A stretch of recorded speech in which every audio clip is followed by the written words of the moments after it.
Wah, sekarang PKPI ada kafe ya Bang ya? Oh iya. Aku boleh pesen kopi nggak sih? Boleh banget. Wih, emang, oh iya, emang ada menu apa aja Kak?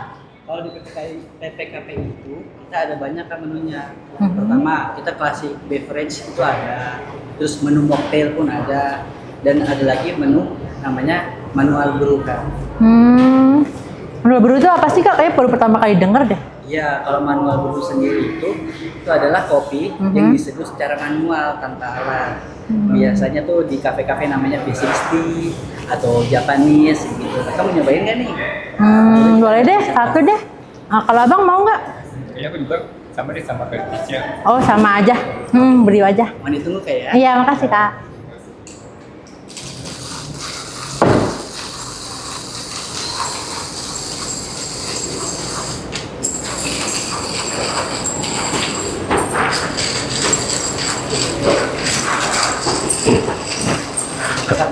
Suka ngopi sebelumnya?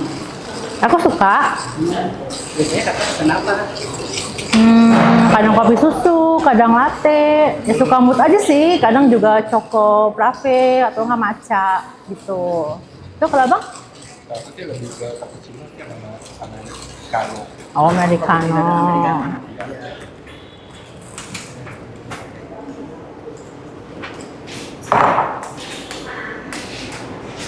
Kalau manual brew sendiri kak, dia itu punya ciri khas banget kak. Jadi pada umumnya kan kopi itu identik dengan rasa pahit ya. Ya. Nah, manual brew sendiri itu hadir untuk orang yang menikmati kopi tapi ingin menghilangkan rasa pahitnya. Jadi kita memunculkan rasa manis dan rasa asamnya seperti itu kak. Oh. Kalau aku yang pakai ini adalah kopi dari Argopuro Jawa Tengah. Itu mempunyai taste note rasa-rasa cherry. Oh, gitu.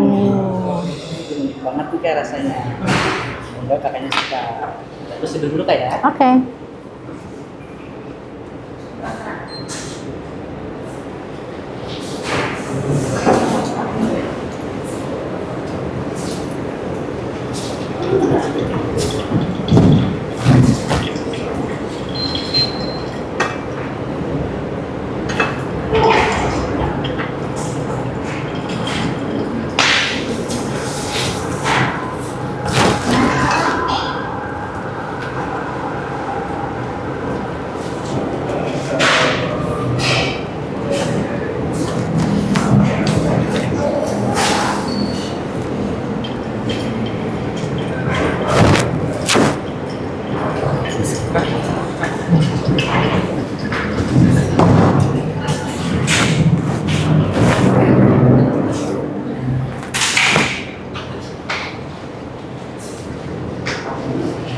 Nah, ini metode untuk manual brew sendiri, karena kita memakai metodenya pour over kak dengan alat namanya V60.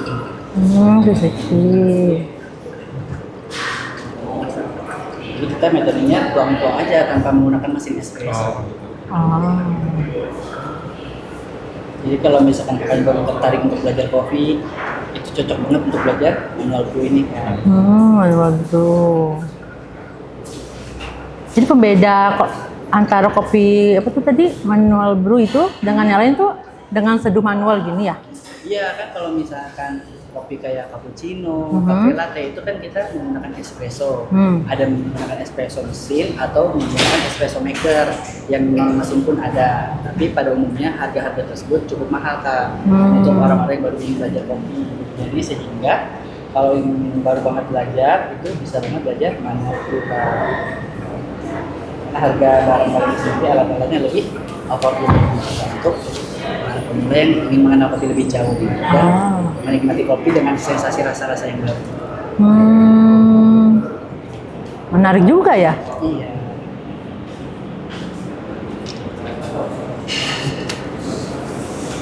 Waktu yang dibutuhkan berapa lama sih kak untuk bikin manual brew? Kurang lebih di 2 menit 30 detik sih kak.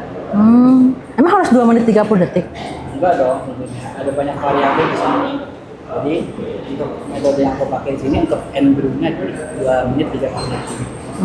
Gitu. Jadi ada banyak banget metode-metode di luar sana untuk menikmati manual brew sendiri.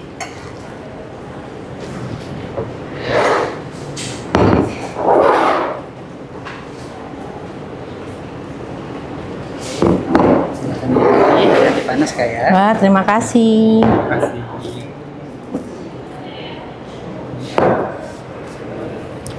Kopinya enak banget. Kopinya enak banget. Itu belajar sendiri atau bagaimana waktu kita? Kalau kopinya sendiri kita belajarnya di PPKPI Kak. Iya. Serius, kakak baru pertama kali belajar di PPKPI? Iya, aku baru banget belajar di PPKPI manual brew ini. Oh, emang nama instruktur barista siapa, Kak? Kalau kita di sini di PPKPI untuk tahun angkatan 3 tahun 2025, instrukturnya ada Pak Chandra namanya. Orangnya keren banget Pak. Oh iya. Ini boleh dipanggilin nggak sih, Kak, biar kita berbincang langsung gitu? Boleh banget. Seru deh. Mau ditunggu sebentar kayaknya. Oke.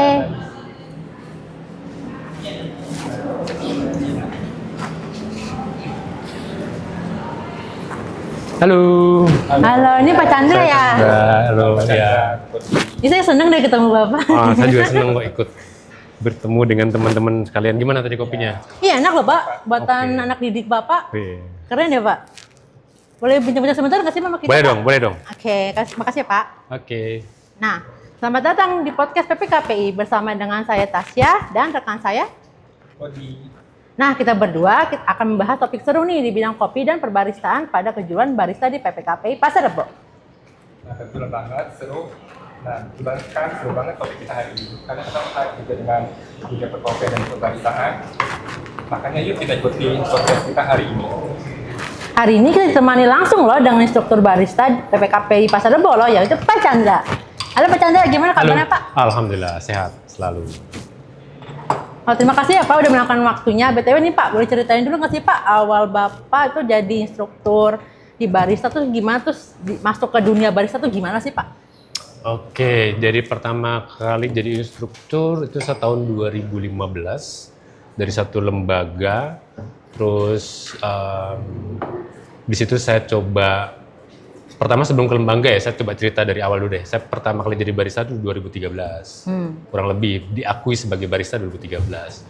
Lalu dapat pengakuan berupa sertifikat dari BNSP tahun 2015. Nah dari situ saya baru dan bekerja juga di bidang kopi sebagai barista, sebagai supplier kopi.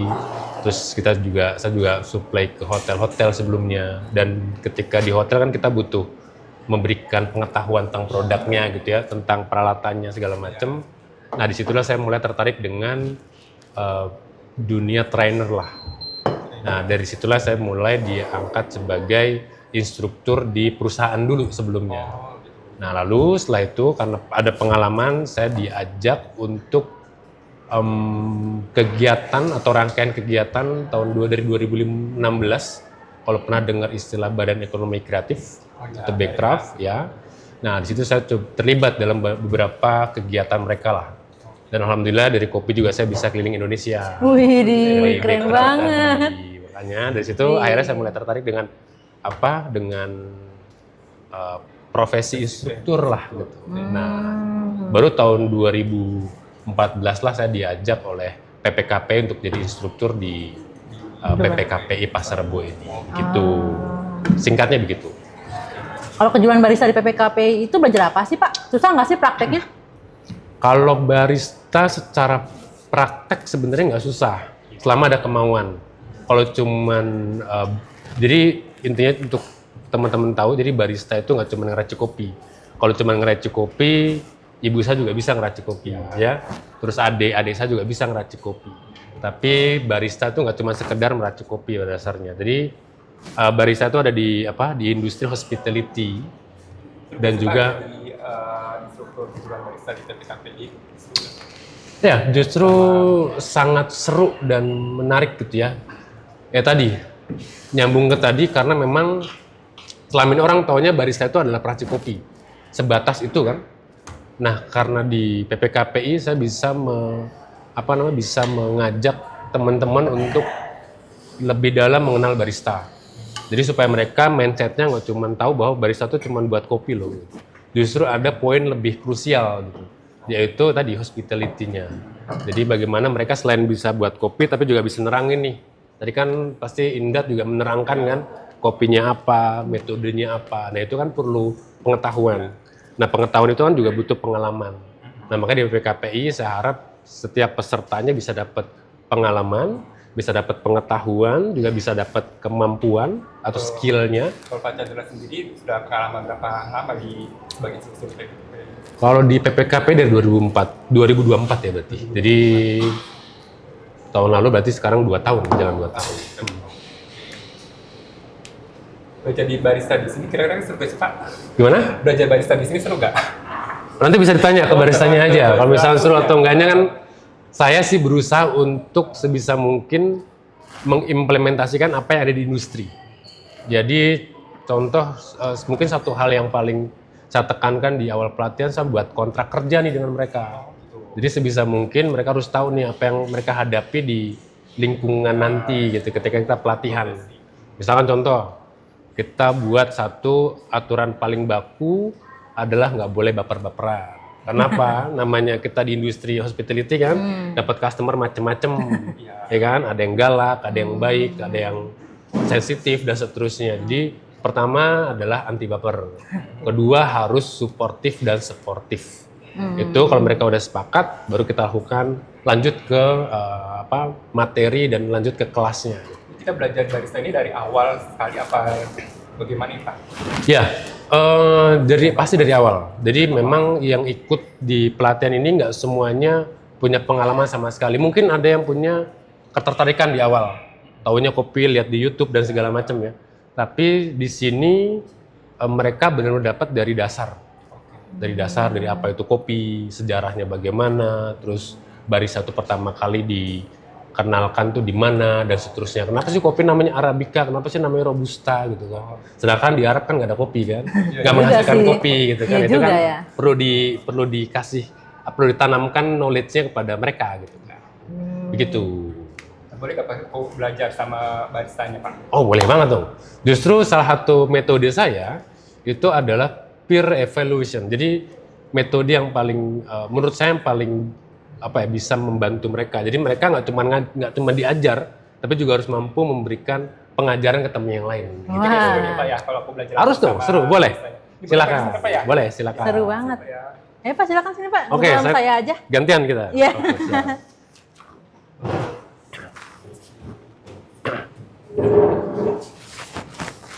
Oke. Pak, saya boleh nanya-nanya nggak sih Pak? Boleh sambil nanya, boleh, Oke. silakan. Emang apa sih Pak bedanya dengan barista dengan orang yang sekedar bikin kopi? Bedanya, orang tadi saya sempat singgung ya, jadi membuat kopi itu ya, gampang susah lah. Tergantung untuk siapa, diminum untuk siapa, lalu diminum untuk apa. Kalau misalkan cuman buat kopi ya ibu saya di rumah bisa buatin saya kopi, istri saya bisa buatin kopi, adik-adik saya juga bisa buatin kopi kan. Tapi selain itu kan juga harus ada pengetahuan tentang kopinya, terus kemampuan pembuatannya, terus juga attitude-nya sebagai barista itu juga harus ditanamkan, sikapnya, komunikasinya, cara komunikasinya, gaya komunikasinya, dan juga mungkin pengetahuan tentang food handler, pengetahuan tentang K3-nya dan seterusnya. Jadi banyak sekali yang membedakan antara si barista dengan pembuat kopi atau peracik kopi. Berarti rumit banget ya Pak ternyata ya barista itu ya, nggak cuma sekedar bikin kopi biasa ya? Ya, kalau dibilang rumit, ya kalau materi pasti rumit, tapi kalau udah dijalankan pasti asik lah. Oh gitu. Gitu. Ya apa sih Pak yang bikin Bapak jatuh cinta dengan dunia kopi dan menekuni profesi ini? Pertama kali kebutuhan. Pertama kali dulu kuliah sambil bekerja. Nah, di situ malah alhamdulillah saya dapat tempat kerja yang nggak cuman mempekerjakan saya, tapi juga memberikan pengetahuan dan mengupgrade saya terus gitu. Jadi kita di sana intinya di tempat pertama kali saya kerja, saya dituntut untuk continuous improvement. Jadi selalu harus improve gitu setiap kerja setiap bulan harus apa yang dikuasai, sebelumnya harus apa lagi pengetahuan harus dikuasai. Nah, di situ baru saya interest terhadap kopi, baru ketertarik lah dengan kopi. Begitu.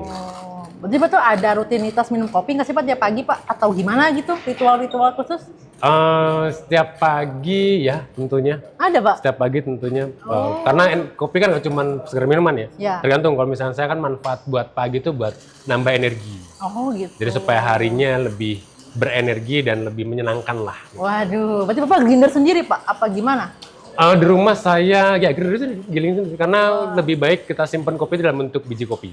Oh gitu. Kalau mau nyimpen dalam bentuk bubuk, betternya ya jangan terlalu banyak lah nyimpennya, dikit-dikit saja, sesuai kebutuhan aja. Oh gitu. Jadi setiap kebutuhan tuh langsung di grinder Ya, gitu ya. kalau punya grindernya, kalau nggak punya stoknya ya secukupnya lah. Gitu. Emang ditumbuk biasa nggak bisa Pak? Bisa aja, Oh sama aja. nggak bisa aja. Oh saya kira harus pakai grinder kan Nggak agak harus, mahal nggak kan. harus. Mungkin kan orang nggak punya mesinnya kan. Nah itu juga salah tuh, ngopi harus mahal nggak lah. Oh gitu. Ngopi nggak harus mahal, yang penting kita punya kemauan, kita tahu kopi yang baik mana, kopi yang kurang baik bagaimana, yaudah. Kalau misalnya udah tahu kan kita udah tahu konsekuensinya nih gitu kan. Tinggal pilihannya mau yang mana. Oh gitu. Tuh. Ada momen yang berkesan sih nggak sih Pak selama Bapak jadi barista atau ngajar calon barista di PPKP ini Pak? Oh banyak sekali, Oh iya. sangat apa tuh? banyak. Kalau ditanya apa itu dari, saya berarti total sudah sama ini 6 angkatan. Dan setiap angkatan itu saya mendapatkan pengalaman baru. Oh gitu. Dan salah satu yang menarik atau membuat saya tertarik menjadi instruktur adalah selain mengajar, saya juga bisa dapat ilmu baru dari peserta. Kan peserta rata-rata multi atau campuran ya. Milenial ada, Gen Z ada, bahkan sebelum milenial apa sih? Generasi X. Generasi X juga ada, sempat ada yang mau buka usaha misalkan gitu kan. Nah di situ kan bertemu banyak karakter orang itu kan menjadi masukan baru buat saya lah. Bagaimana men-treatment mereka, bagaimana membuat mereka bisa paham tentang materi barista ini begitu.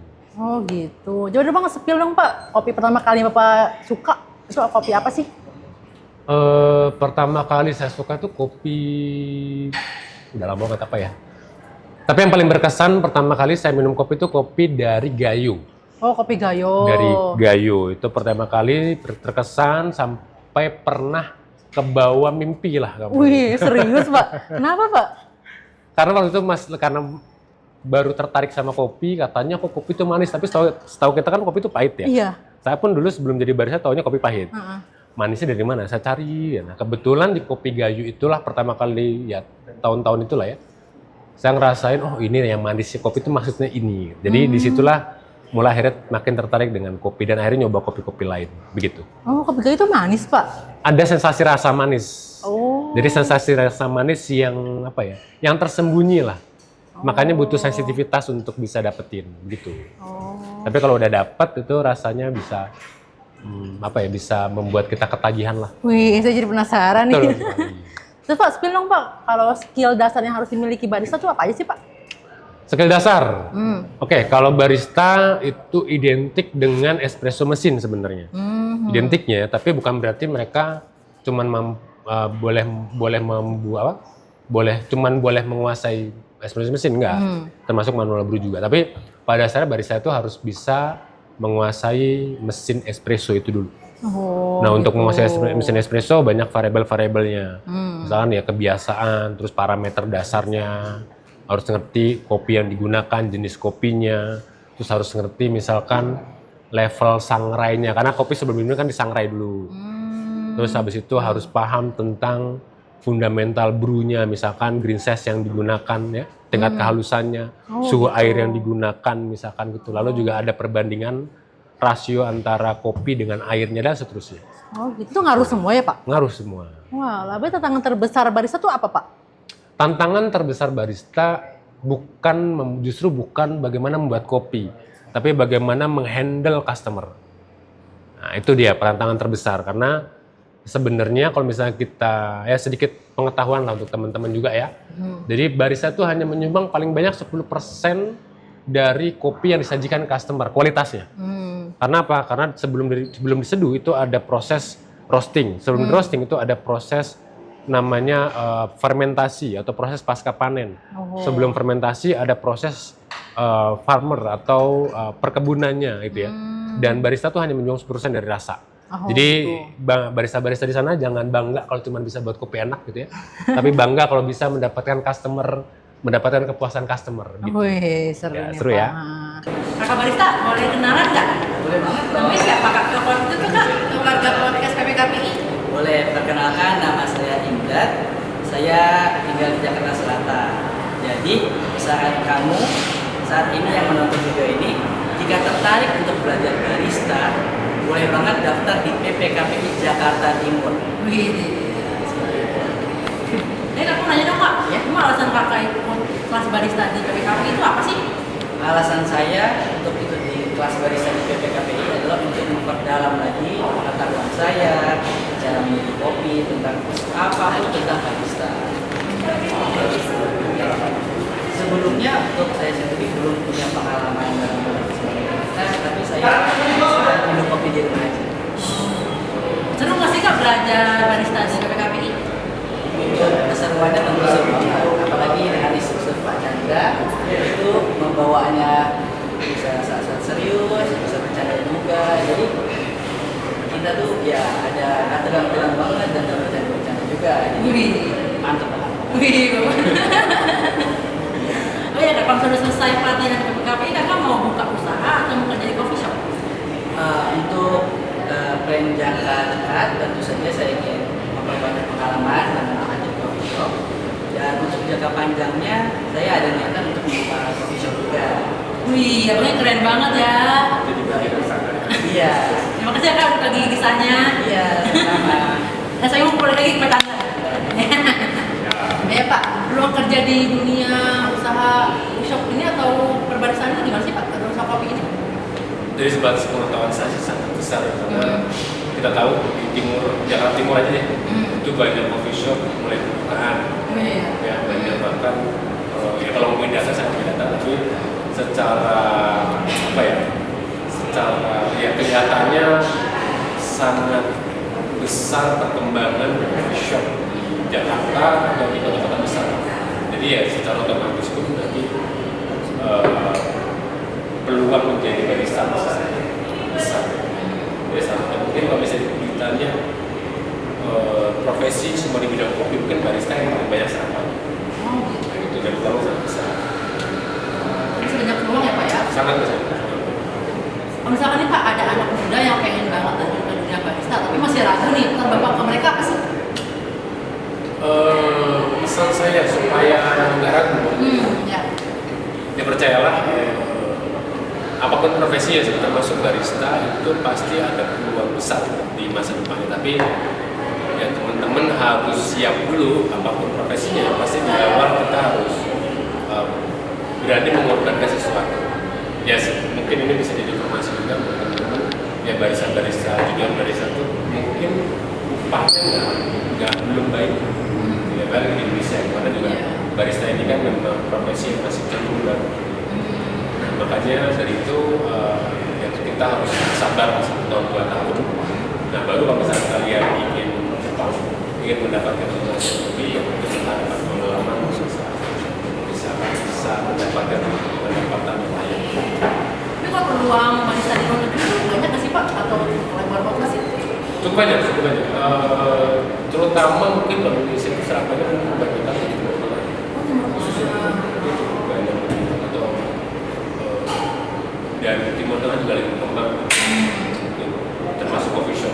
Jadi ada salah satu barista yang dipertimbangkan untuk bisa mengisi mereka yang dari Indonesia. Berarti banyak serapan dari Indonesia ya Pak? Cukup banyak. Indonesia, Filipina. Ini Pak, kalau ada warga kota PPKP yang tertarik nih, pengen ikut pelatihan barista di PPKP itu gimana Pak cara daftarnya Pak? Gampang, tinggal lihat Instagram PPKPI aja. Bisa lihat di situ kapan jadwal barista buka kelas, buka pendaftaran. Dan ya sabar-sabar aja karena barista cukup banyak minat. Oh iya. Tahun ini hanya 10 peserta setiap angkatan. Tapi jangan khawatir, tahun depan insya Allah jadi 20 peserta. Jadi peluang untuk bisa bergabung dengan kejuruan barista PPKPI makin besar. Wih, keren banget ya kalau nambah 10 ya. Karena banyak minatnya ya Pak ya? Cukup banyak. Ini dari informasi yang saya dapat, setiap angkatan itu pemerintah bisa berkurang. 200? Bahkan mungkin hampir 300. Mereka terus. Ini Pak, ada catatan khusus nggak sih Pak kalau jadi barista atau masuk jurusan barista di PPKP ini? Misalkan kayak umurnya berapa, gitu, apa, tinggi badan harus berapa, gitu. Pernah kayak di Indonesia gitu, kayak gimana gitu? Tidak ada syarat khusus, yang penting ada kemauan. Tapi memang ya salah satu fungsi PPKP itu kan untuk menambah skill masyarakat, lalu supaya mereka juga lebih punya peluang besar untuk diserap di industri. Makanya mungkin ya memang yang usia-usia produktif lah yang jadi utama. Tapi bukan berarti tidak menutup kemungkinan untuk teman-teman yang mungkin sudah pengen berusaha pun bisa diterima selama memang sudah punya plan yang baik. Nah, benefitnya apa sih Pak kalau kita itu tujuan barista KPI? Nah, ya nggak sih? Pak gratis? Gratis. Wih. Dan bahkan teman-teman yang ikut kelas itu untuk konsumsi dijamin pasti gizinya terjaga. Wih. Terus dapat seragam. Wih, Terus apa lagi ya? Wifi gimana Pak Wifi? Wifi dapat wifi. Tapi itu belajar ya, untuk TikTok kan, boleh ya TikTok kan, tapi harus ya berhubungan dengan pelajaran lah pastinya. Jadi pokoknya aman, sejahtera lah kalau selama di kelas kami. Wih, terjamin semuanya Pak. Terjamin. Terjamin. Nah, jadi gitu warga podcast PPKPI. Jadi untuk mengikuti pelatihan PPKPI ini benar gratis semuanya. Nah, tidak hanya kejurusan tidak hanya kejurusan ulang. Tidak hanya ada kejurusan barista ulang deh. Susah banget ya. Tidak hanya ada jurusan barista doang loh, ada banyak jurusan lainnya yang bisa kalian ikuti. Kayak kayak multimedia. Ini kayak kita nih multimedia, terus ada tata rias, ada tata busana. Kalian bisa cek aja di Instagramnya mereka. Makanya buruan daftar buat nambah skill kamu dan juga menambah peluang karir kamu. Wah, seru banget ya obrolan kita hari ini. Ternyata jadi barista itu bukan cuma soal bikin kopi ya Pak, tapi kayak cuma soal seni, ketekunan, bahkan pelayanan dari hati ke hati. Nah, terima kasih banyak ya Pak udah sharing. Nah, ilmunya di podcast hari ini. Terima kasih Pak. Udah. Jangan lupa dong nih ada pensinya buat teman-temannya. Oh, oke. Wih, ini mata tadi. Pelajaran singkat ya. Wih, keren banget. Oh, siap. Wih. Kalau kopi kalau kita udah kita sebut. Oh gitu. Kalau kita supaya lebih nikmat. Oh gitu Pak. Itu triknya tuh. Triknya. Oh. Terus apa triknya? Oh gitu. Baik. Masa Pak? Oh gitu, kan saya baru tahu Pak. Lebih kaya rasanya. Oh gitu. Ada trik lainnya nggak Pak? Cuma itu doang. Itu aja kalau mau ikut kelas PPKP itu. Iya benar. Oke. Juga kita jadi barista. Terima kasih ya jadi hari ini. Nah, gimana warga podcast PPKPI? Seru kan ikut pelatihan di PPKPI? Jangan ragu ya buat daftar PPKPI. Siapa tahu itu jadi langkah awal karir kalian. Semoga obrolan hari ini bisa jadi inspirasi bagi kalian untuk bisa menambah skill kalian lah, gitu. Nah, kami mohon undur diri ya. Sampai ketemu lagi di lain kesempatan. Terima kasih banyak. Tetap nikmati kopi kalian hari ini.